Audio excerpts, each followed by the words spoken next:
오늘도 주의 전에 올라오신 여러분을 주님의 이름으로 환영하고 축복을 드립니다. 요즘 장안에 화제가 되는 사진 한 장이 있습니다. 한번 보여주시기 바랍니다. 아마 여러분도 한 번쯤은 보셨을 줄 압니다만, 비가 쏟아지는 오후 경기도 안산시에 한 등이 굽은 노인이 양손으로 빈수레를 끌고 가고 있는 모습입니다.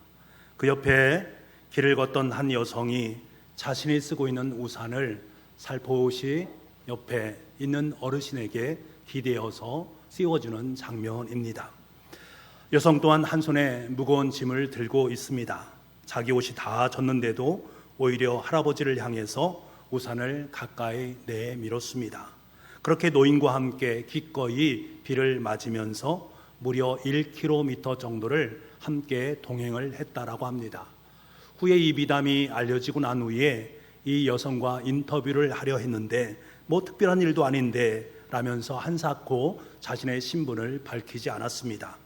후에 도움을 받은 노인분을 수소문해서 인터뷰를 하게 되었는데 그 노인을 통해서 그녀의 또 다른 미담이 들려옵니다.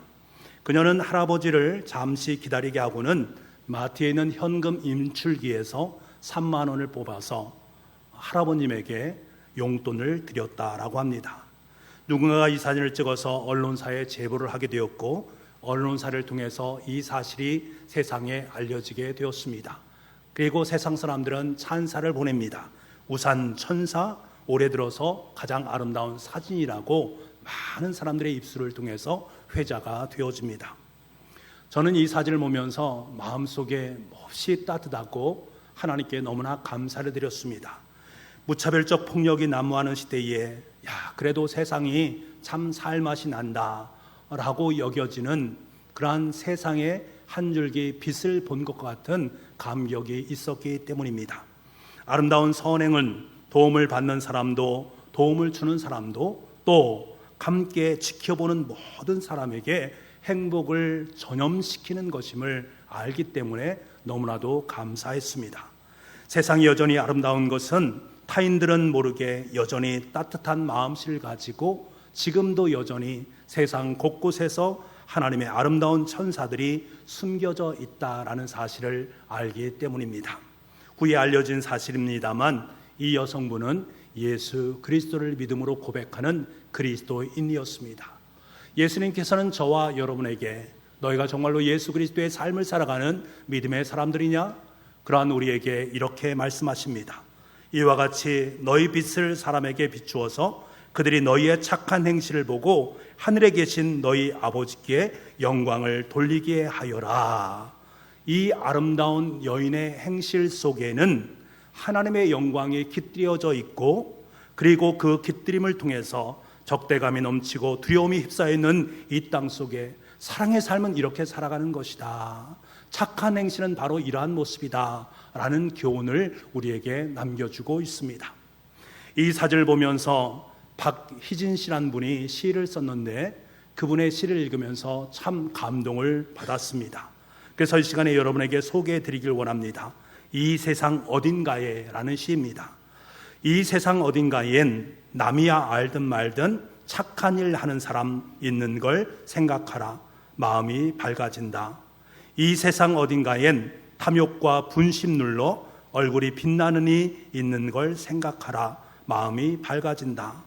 이 세상 어딘가엔 성빈을 감수하고 덕행에 힘쓰는 이 있는 걸 생각하라. 마음이 씻기운다. 이 세상 어딘가엔 하늘을 경배하고 이웃을 돕는 사람 있는 걸 생각하라. 기뻐서 눈물 난다. 시인이 마지막에 이 세상 어딘가에서 하늘을 경배하고 이웃을 돕는 사람을 볼 때에 마음이 기뻐서 눈물이 난다라는 이 말에 참으로 공감이 갑니다. 그렇습니다. 우리가 하나님께서 기뻐하는 착한 행실을 볼 때 내가 행한 것처럼 마음속에 따뜻함이 찾아오게 되고 기쁨이 넘쳐나게 됩니다. 저 또한 자신의 어깨에 축축이 젖어옴에도 불구하고 타인을 위해서 우산을 내어준 그 여인의 착한 행실 속에 담겨져 있는 하나님의 영광을 제가 볼 수 있었기 때문에 저의 눈가가 촉촉해져 옴을 경험을 했습니다.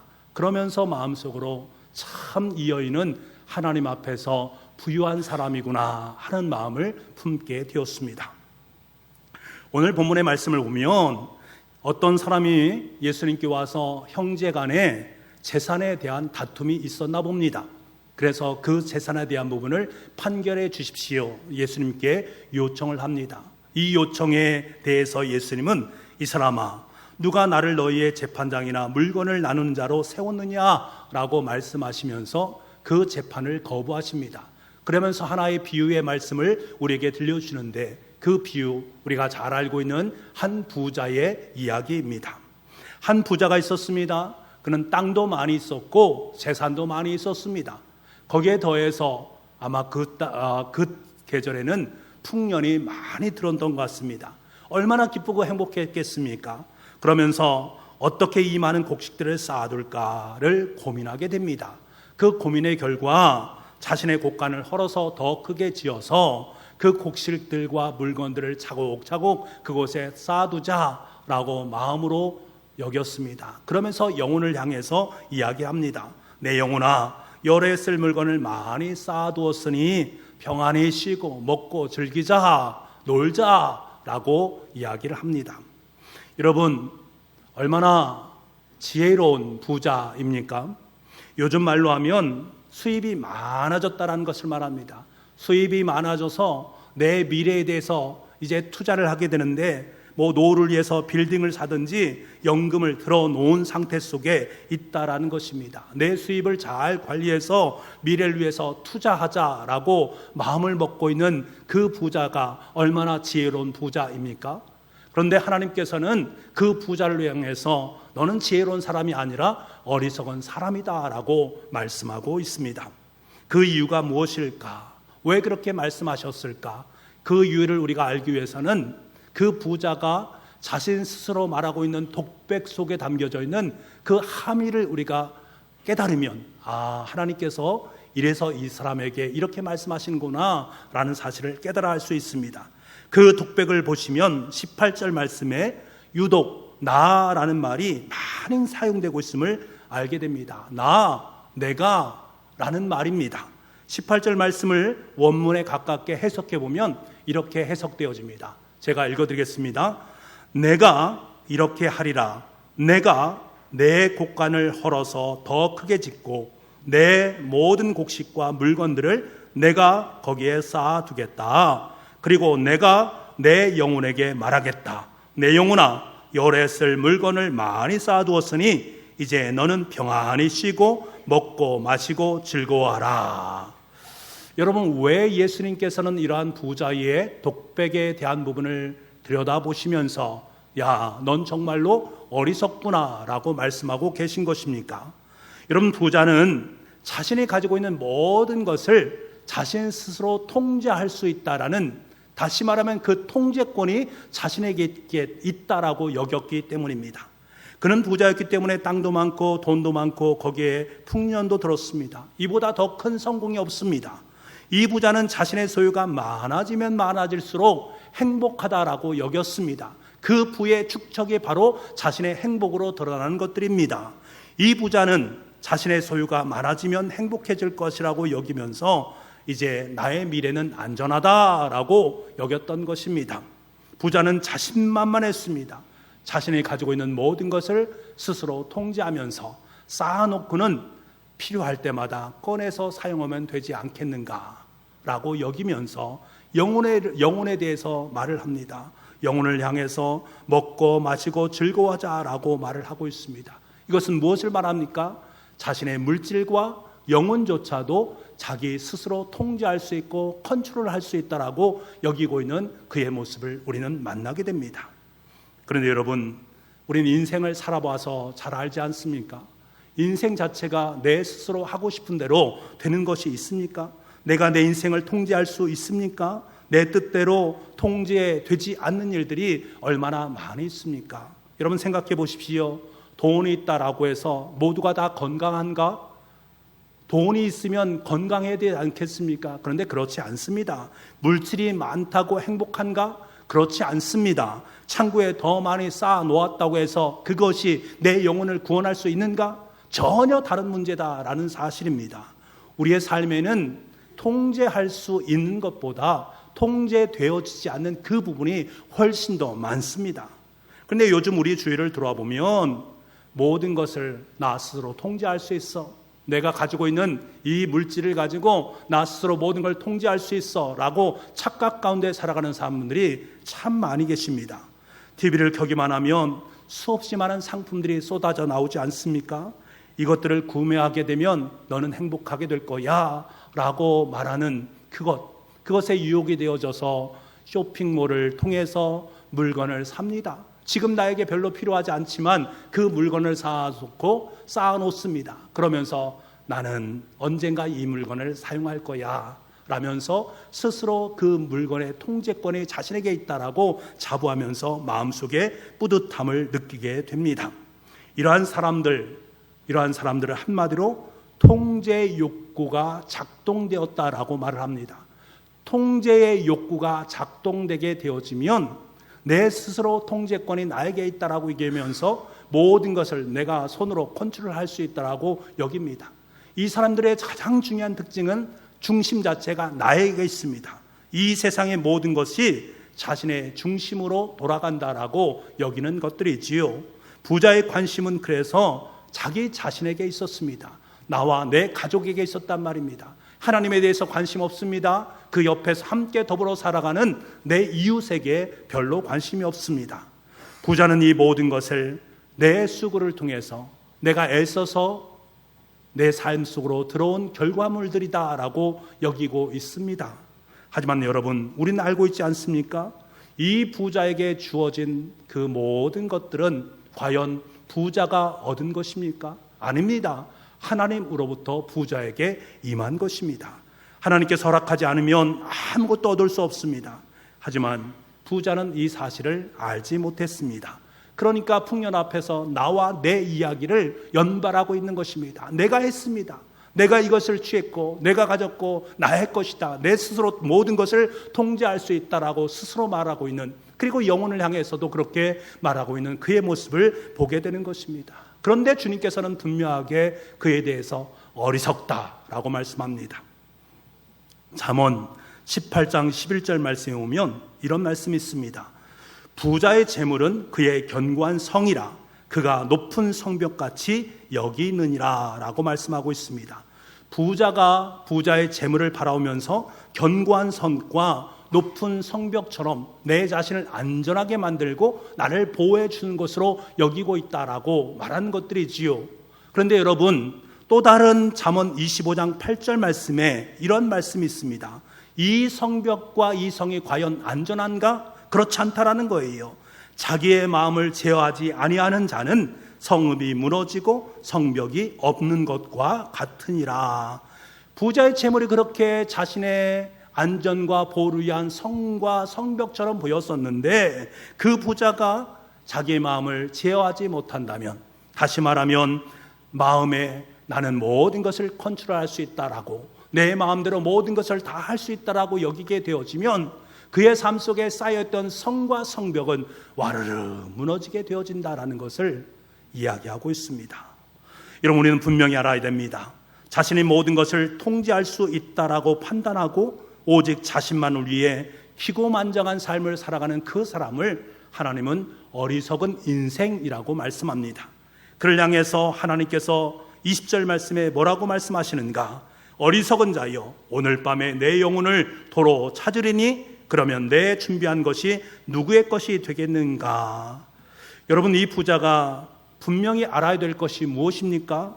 자신에게 있는 통제권, 그것은 자신의 것이 아니다라는 것을 인정하는 것입니다. 이 통제권을 통해서 자신이 가지고 있는 모든 것들, 그것이 물질이든 그것이 재물이든 모든 것을 다 통제할 수 있는 것이 아니라, 그 통제의 권한은 나로부터 비롯된 것이 아니라 하나님으로부터 내 삶 속에 임한 것임을 인정하는 것입니다. 하나님께서 자신과 자신의 가족을 통치하고 계시다라는 사실, 그 통치, 다스림, 컨트롤 안에 들어갈 때만이 비로소 나는 행복한 삶을 살아가는 존재임을 깨닫는 것이 중요합니다. 그때 비로소 그 부자는 자신의 꽉 쥐었던 그 손을 펼 수가 있는 것입니다.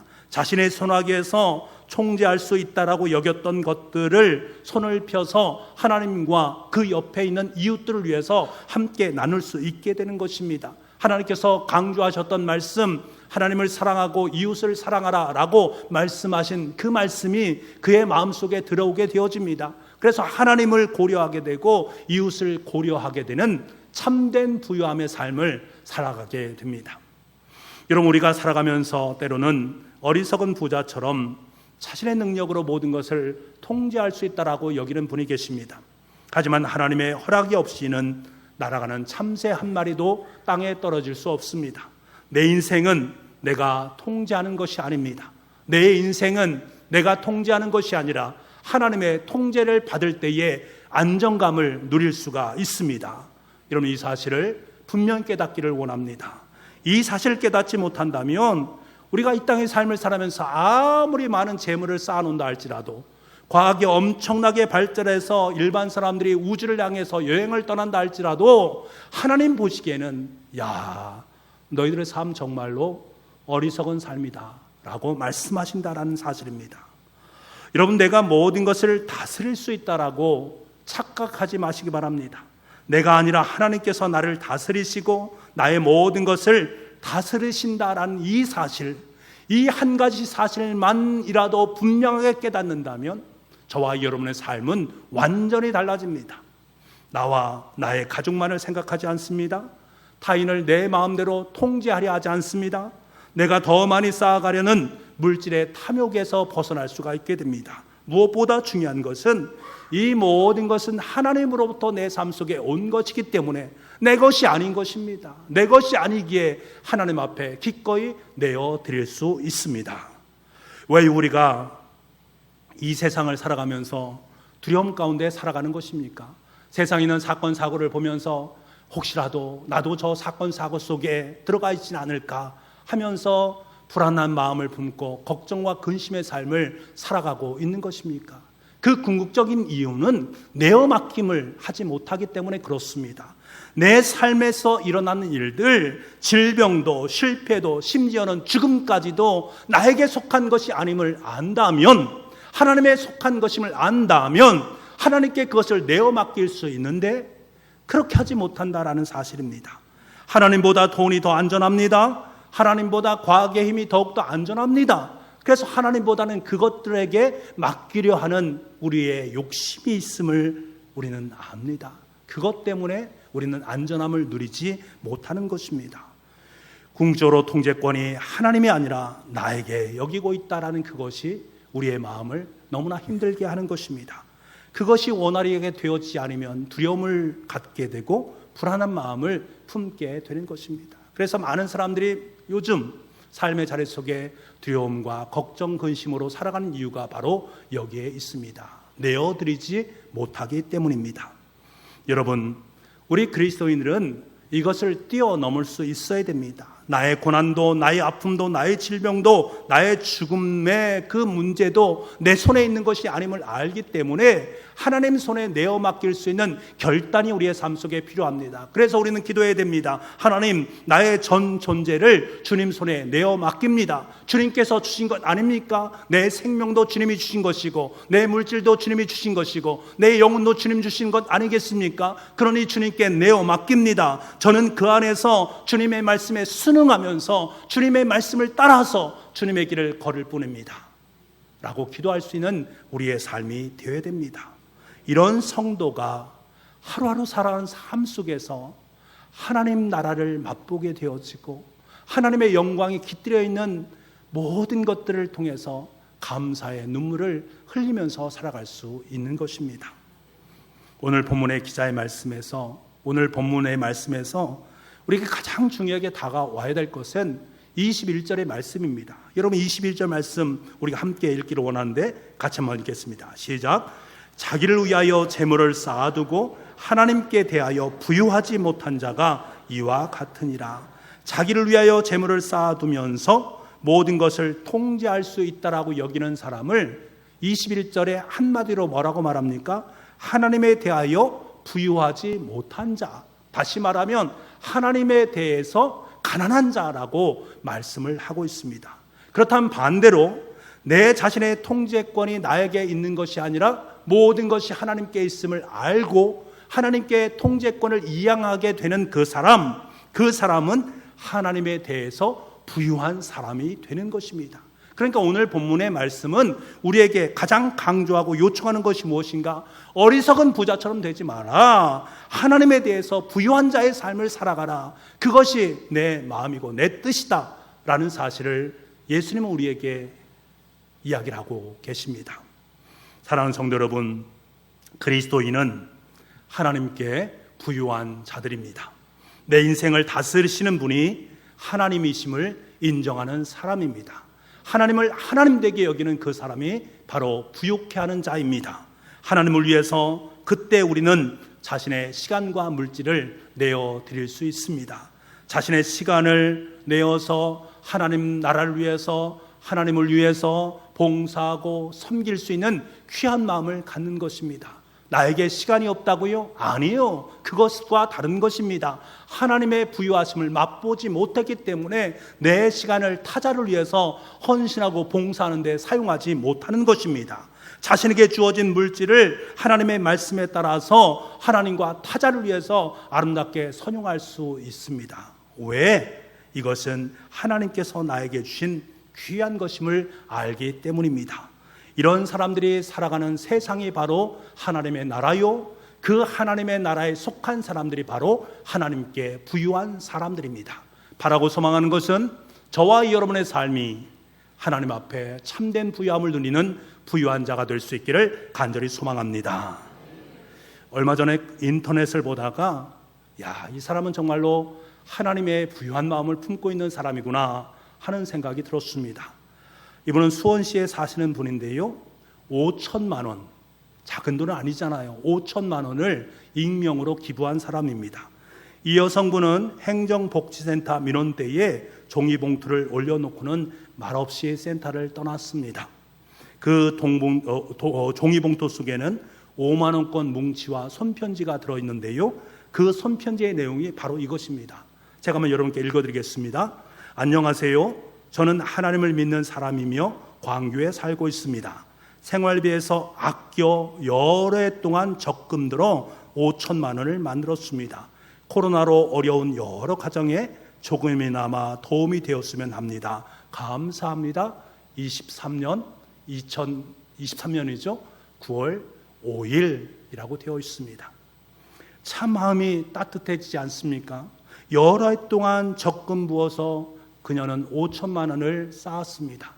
그것은 자신의 가족과 자신만을 위한 것이 아닙니다. 그녀의 마음속에 하나님의 부유하심이 깃들이게 되어지자 주위에는 많은 어려운 사람들이 그녀의 눈에 들어오게 된 것입니다. 그리고 그것을 위해서 아름답게 헌금 드린 것입니다. 사실은 하나님 앞에 드린 것을 의미합니다. 하나님 앞에 얼마나 부유한 아름다운 모습입니까?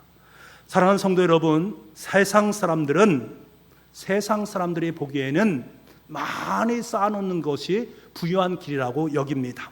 그래서 그렇게 되기를 원합니다. 그래서 더 많은 것을 쌓아가려고 노력하고 더 많은 것을 통제하기 위해서 애쓰고 수고하는 가운데 있습니다. 그러면서 내심 이 정도면 안전하다, 평안하다, 나의 미래는 나의 미래는 보장되었다라고 여기면서 안심합니다만, 그러나 인간의 욕심은 그렇지 않지 않습니까?